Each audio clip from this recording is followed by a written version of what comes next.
สวัสดีครับ สวัสดีตอนเช้า เจอกันในเวลา8 โมง8 โมงกว่า8 โมงครึ่งนะครับ เจอกันในเวลา8 โมงครึ่งนะวันนี้ก็วันที่14พอมีเวลานิดหน่อยนะครับ วันนี้ตื่นเช้ามา วันนี้ตื่นเช้านะครับ ตื่นมา7 โมงครึ่งตื่นมา7 โมงครึ่งนะเพื่อนๆทุกคนตื่นเช้ามาลงคลิปเลยนะอัพโหลดคลิปทุกวันยังไงก็ดีนะครับต้องอัพโหลดคลิปไปเรื่อยๆกันนะฮะเรื่องการติดตั้งเรื่องการติดตั้งว่าการอะไรสักอย่างมีเครื่องมืออะไรก็ดีนะครับถ้ามันมีก็ดีแต่ถ้ามันยังไม่มีเราก็อัพโหลดคลิปไปเรื่อยๆเมื่อไรมันมีเราก็ค่อยตั้งค่าแล้วก็ค่อยเรียนรู้เอานะครับนะ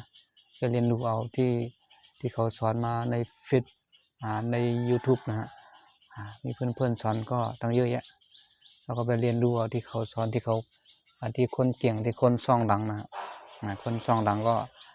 อาจจะได้สบายใจละนะตื่นเช้ามาก็ลงคลิป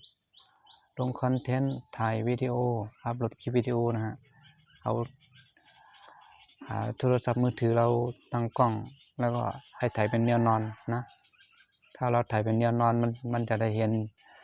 ห็นมุมกว้างนิดหนึ่งนะแล้วก็คือถ้าผมลงอันนี้นะถ้าผมลง YouTube เนี่ยผมลงที่เดียวนะฮะผมจะลงในที่เดียวใน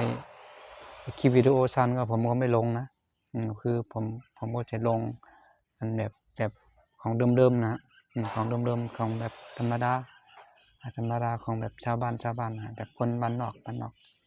ไม่ต้องดูแลอะไรมากมายนะครับนะคนทำไร่ทำสวนก็ลงได้หมดไม่ต้องแต่งตัวหล่อแต่งตัวสวยทำตัวเป็นคนรวยคนจนไม่ต้องนะครับแค่เราอยู่แบบสบายนะให้สบายใจให้แต่งตัวแบบสบายนะฮะไม่ใช่ว่า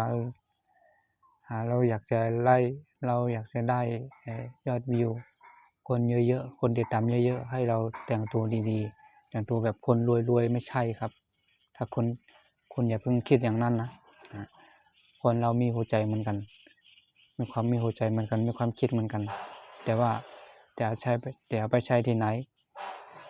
อยากไปที่ไหนก็แค่นั้นแหละนะแล้วก็อยู่เหมือนเดิมนั่นแหละอยู่เหมือนเดิมแล้วก็ทำคลิปลงทุกวันไม่ต้องให้ขาดถ้าเหนื่อยพักผ่อนได้นะถ้าเหนื่อยพักผ่อนได้แต่ก็ยังถ้ายังไม่มีใครถ้ายังไม่มีผู้นำแล้วก็เรานั่นแหละเป็นผู้นำเราเป็นผู้นำเราไม่ต้องรอให้คนอื่นเขามาบอกเราไม่ต้องรอให้คนอื่นเขาได้เงินแล้วเราค่อยทำตามเขาอย่างนั้นแล้วก็ทำไปเรื่อยๆนะแค่นี้นะครับสวัสดีครับตอนเช้า